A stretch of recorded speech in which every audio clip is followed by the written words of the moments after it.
Hello and welcome to বঙ্গজয় বন্ধুরা। আশা করি তোমরা সবাই ভালো আছো। আজকে কিন্তু ফুটবলের অনেক খবর আছে, কলকাতা ফুটবল লিগের খবর, এছাড়া কিন্তু east Bengal north east match নিয়ে একটু আপডেট আছে এবং অবশ্যই রাফসান রবিনকে নিয়ে কথা।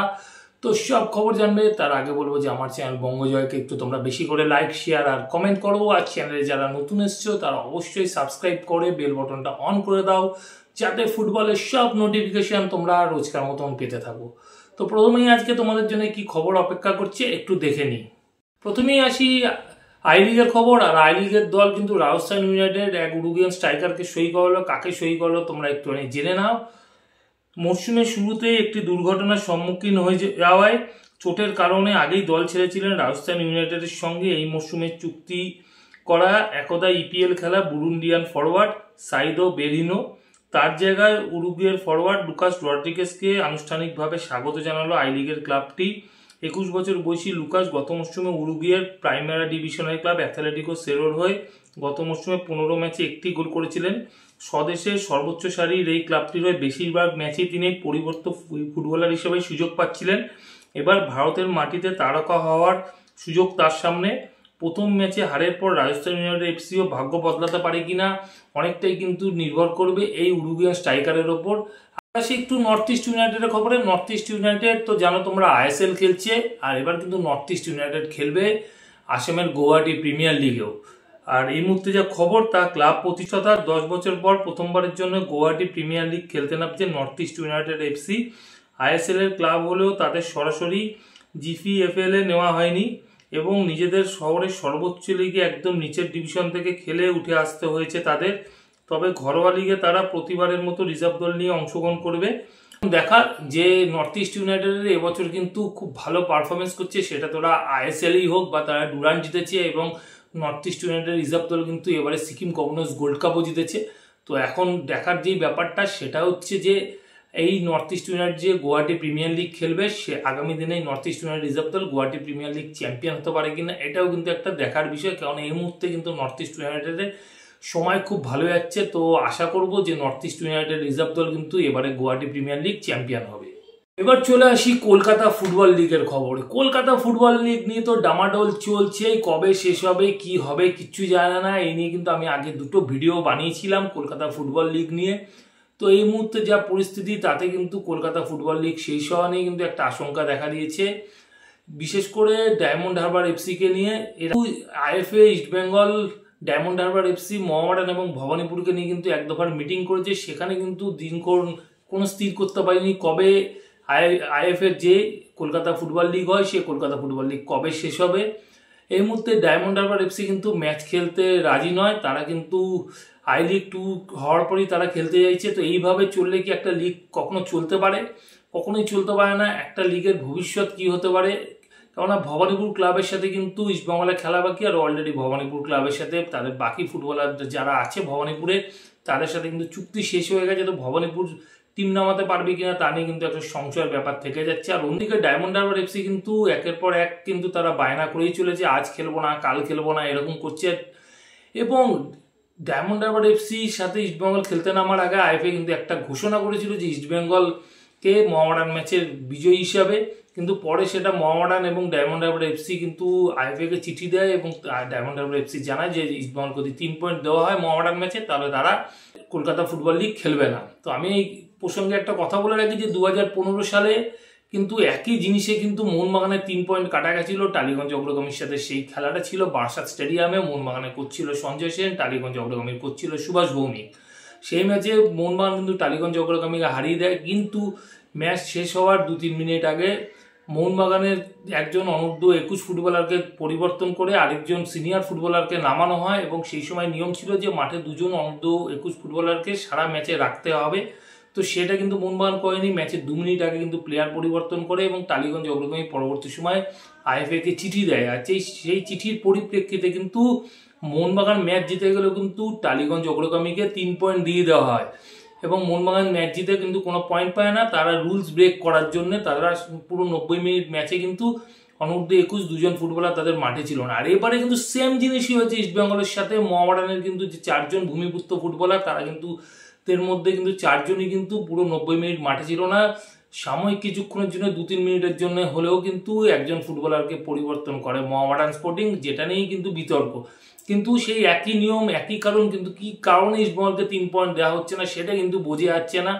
আইএফএর যদি নিয়ম একই হয় তাহলে সেক্ষেত্রে মোহনবাগানের যেমন 3 পয়েন্ট কাটা গেছিলো, এক্ষেত্রে মোহামেডান স্পোর্টিংয়েরও 3 পয়েন্ট কাটা যাওয়া উচিত এবং ইস্টবেঙ্গলের 3 পয়েন্ট পাওয়া উচিত। তো এই কারণে আইএফএ এই মুহূর্তে কিন্তু ফুটবলটাকে নিয়ে জাস্ট একটা হাস্যস্কর পর্যায়ে নিয়ে গেছে। কলকাতা ফুটবল লিগ, যেই ফুটবল লিগের একটা গরিমা ছিল, যেই ফুটবল লিগ নিয়ে সারা ভারতবর্ষে আলোচনা হতো, যেই ফুটবল লিগ ঘরোয়া ফুটবলের মধ্যে সারা ভারতবর্ষের 1 নম্বর লিগ ছিল, সেই লিগটাকে কিন্তু আইএফএ তাদের গড়িমসিতে কিন্তু এখন একটা হাস্যস্কর পর্যায়ে নিয়ে গেছে। যেই লিগ এখন কিন্তু মানুষ দেখেই না বললে চলে, যেই লিগে কিন্তু মাঠে লোক হয় না। আর এর পেছনে শুধু আইএফএ না, 3 বড় দলও কিন্তু দায়ী, তারা কলকাতা লিগকে গুরুত্বটা না দেওয়ার জন্য। এই কলকাতা লিগ কিন্তু একটা সময় প্রচুর পুরনো একটা লিগ, যে লিগের 100 বছরের ওপর বয়স হয়ে গেছে, সেই লিগকে সাথে গুরুত্ব না দেওয়াটা কিন্তু বাংলা ফুটবল, কলকাতা ফুটবলের জন্য কিন্তু খুব ক্ষতিকারক হতে চলেছে আগামী দিনে। এবং এই সব কারণে কিন্তু বাংলা থেকে ফুটবলার উঠে আসছেন এবং এর দায় কিন্তু আইএফএ এবং কলকাতার 3 বড় দলকে নিতে হবে। তো যাই হোক, আমি কলকাতা ফুটবল নিয়ে একটুখানি বললাম তোমাদেরকে। তো যে পয়েন্টটা ইস্টবেঙ্গলে কাটা গেছিল, ইস্টবেঙ্গল পেল না ডায়মন্ড হারবার এফসি চিঠি দেওয়ার ফলে বা ডায়মন্ড হারবার এফসির হুমকির কাছে, সেটা কিন্তু আইএফএ বিগত দিনে এরকমই পয়েন্ট কিন্তু দিয়েছে অন্যান্য দলগুলোকে। তো আইএফএ যে বডি চলছে তারা কিন্তু যে একই নিয়মে বা একই কারণে দুরকম নিয়ম, সেটা কিন্তু তারা নিজেরাই তৈরি করলো এবং সেটা কিন্তু আগামী দিনে হতে পারে। অন্যান্য দলগুলো কিন্তু এক্ষেত্রে যে নিয়ম থাকবে, হয়তো অনূর্ধ্ব 21 বা 4 জন ভূমিপুত্র, তারা হয়তো সুযোগ বুঝে কোনো সময় ভূমিপুত্র ফুটবলারকে তুলে নিয়ে অন্য প্লেয়ারকে খেলিয়ে নিয়ে আবার তাকে চেঞ্জ করে বলে আমাদের ভুল হয়ে গেছে, আমরা একটা জরিমানা দিয়ে দিচ্ছি, কিন্তু পয়েন্টটা তখন আমাদেরই দিতে হবে। এইভাবে আর কতদিন চলবে আইএফএ সেটা কিন্তু জানি না। আর আগামী পরশুদিন ইস্টবেঙ্গল কিন্তু খেলতে নামছে নর্থ ইস্ট ইউনাইটেডের সাথে আইএসএল এর নিজেদের হোম ম্যাচ। আর এই ম্যাচ কিন্তু জেতার জন্য কিন্তু অস্কার ব্রুজো কিন্তু পুরোপুরি ঝাঁপিয়েছে নিজেদের দলকে নিয়ে, কঠোর অনুশীলন করাচ্ছে এবং টোটালি আক্রমণাত্মক ফুটবল খেলতে চাইছে এবং দলকে কিন্তু একটা টার্গেট বেঁধে দিয়েছে অস্কার ব্রুজো। এবং তিনি জানিয়েছে যে 4টে হোম ম্যাচ আছে, সেই 4টে হোম ম্যাচই কিন্তু জিততে হবে। এবং এই মুহূর্তে তিনি কিন্তু এনি হাও আর কোনো ম্যাচে কিন্তু পয়েন্ট লস করতে চাইছে না। আর টোটাল যে 5টা ম্যাচ আছে, সেই 5টা ম্যাচ থেকে কিন্তু টার্গেট করেছে যে যতটা সম্ভব পুরো পয়েন্ট তুলে আনা। তো সেরকমভাবে কিন্তু অস্কার ব্রুজো কিন্তু টিম সাজাচ্ছে এবং টিম তৈরি করছে। এবং এই নর্থ ইস্ট ইউনাইটেড ম্যাচে ইস্টবেঙ্গলে কিন্তু 2 জন ফুটবলারকে পাবে না। তোমরা তো জানোই যে দুই ফুটবলারকে কার্ড সমস্যায় কত মোহামেডান ম্যাচে লাল কার্ড দেখায়, নড়াই মহেশ সিং এবং নন্দকুমার, এই 2 ফুটবলারকে পাবে না। এছাড়া কিন্তু হেক্টরিস থেকেও সম্ভবত পাবে না তার ইনজুরির কারণে, তবে হেক্টরিস কিন্তু দলের সাথে অনুশীলনীতে যোগ দিয়েছে। এবং উল্টো দিকে নর্থ ইস্ট ইউনাইটেড দল কিন্তু যথেষ্ট শক্তিশালী, এই মরশুমে কিন্তু তাদের একটা ধারাবাহিকভাবে দুর্দান্ত ফুটবল খেলছে এবং তাদের কিন্তু একটা জোয়ার চলছে ফুটবলে বলা যায়। তাদের দলের মধ্যে তারা ডুরান্ড কাপ জিতেছে এবং তাদের রিজার্ভ দলও কিন্তু সিকিম গভর্নর্স গোল্ড কাপ জিতলো এবং আইএসএলও কিন্তু তারা এই মুহূর্তে দুর্দান্ত পারফরমেন্স করছে এবং 3 নম্বরে উঠে এসেছে। এবং তাদের মূল কি ফুটবলার তিনি হচ্ছেন কিন্তু মরক্কান ফুটবলার আলাদিন আজাইরা, তার উপর কিন্তু ভর করে কিন্তু এবারে দুর্দান্ত পারফরমেন্স করছে নর্থ ইস্ট ইউনাইটেড। আর নর্থ ইস্ট ইউনাইটেডের কোচ জুয়ান পেড্রো বেনালির কিন্তু ক্ষুরোদার বুদ্ধিতে কিন্তু নর্থ ইস্ট ইউনাইটেড এগিয়ে চলেছে। আর নর্থ ইস্ট ইউনাইটেড কিন্তু একাধিক ভালো ফুটবলার আছে।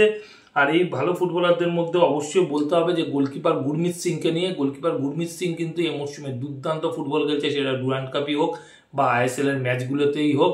এছাড়া কিন্তু এই দলে একাধিক ভালো ফুটবলার আছে, যেমন ডিফেন্ডার আছে টোন্ডম্বা সিং এর পারফরমেন্স কিন্তু এবছর দারুণ।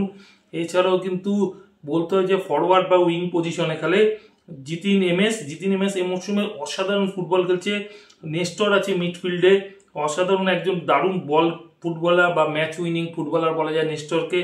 এছাড়া কিন্তু পার্থিব গগৈদের মতন ফুটবলার আছে এবং ফরওয়ার্ডে গুলমেরো ফার্নান্ডেজও কিন্তু গোল পাচ্ছে।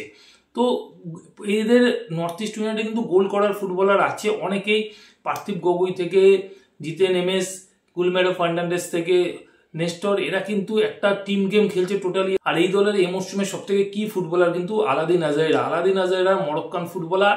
এই ফুটবলারটির উপর কিন্তু ভর করে জিতছে নর্থ ইস্ট ইউনাইটেড। এবং আলাদিন আজাইরার খেলার স্টাইল হচ্ছে বাদিক থেকে একটা ইনসাইড কাট করে ঢোকা, উইং বরাবর বাদিক থেকে এসে ডান দিকে একটা ইনসাইড কাট করে ঢোকা, তারপরে ডান পায়ে শট নেওয়া। গোল লক্ষ্য করে, মানে অনেকটা আগে যে টোলকে উসবে ইস্টবেঙ্গলে যে স্টাইলের ফুটবল খেলতো আলাদিন আজারেরাও কিন্তু সেই স্টাইলের ফুটবল খেলছে। আর আলাদিন আজারেকে রোখার দায়িত্ব কিন্তু অস্কার ব্রুজো দিচ্ছে এবার ইস্টবেঙ্গল দলের ডিফেন্ডার চুন্নুঙ্গার উপর। চুন্নুঙ্গাকে কিন্তু দায়িত্ব দেওয়া হচ্ছে, যা সম্ভবত শোনা যাচ্ছে যে আলাদিন আজারেরাকে নজর রাখার দায়িত্ব সম্পূর্ণ চুন্নুঙ্গার উপর এবং তাকে যাতে শট মারতে না দেওয়া হয় সেইটা কিন্তু দেখা হচ্ছে বা ভাবা হচ্ছে ইস্টবেঙ্গলের পক্ষ থেকে। আর ইস্টবেঙ্গলের সম্ভাব্য টিম হতে চলেছে গোলে প্রভসুকান গিল, 2 সেন্টার ব্যাকে খেলবে আনোয়ার আলী এবং হিজাজি মাহের, 2জন সাইড ব্যাক হচ্ছে রাকিব এবং চুন্নুঙ্গা। এছাড়া কিন্তু মিডফিল্ড লাইন সাজতে পারে সৌভিক চক্রবর্তী, জিকসন সিং এবং সাউল ক্রেসপো এবং একজন পিবি বিষ্ণু, অন্যজন হচ্ছে মাদি তালাল এবং ফরওয়ার্ড লাইনে অবশ্যই দিমিত্রিও দিয়ামান্তিকস। এই হতে চলেছে ইস্টবেঙ্গলের কিন্তু প্রথম একাদশ সম্ভবত।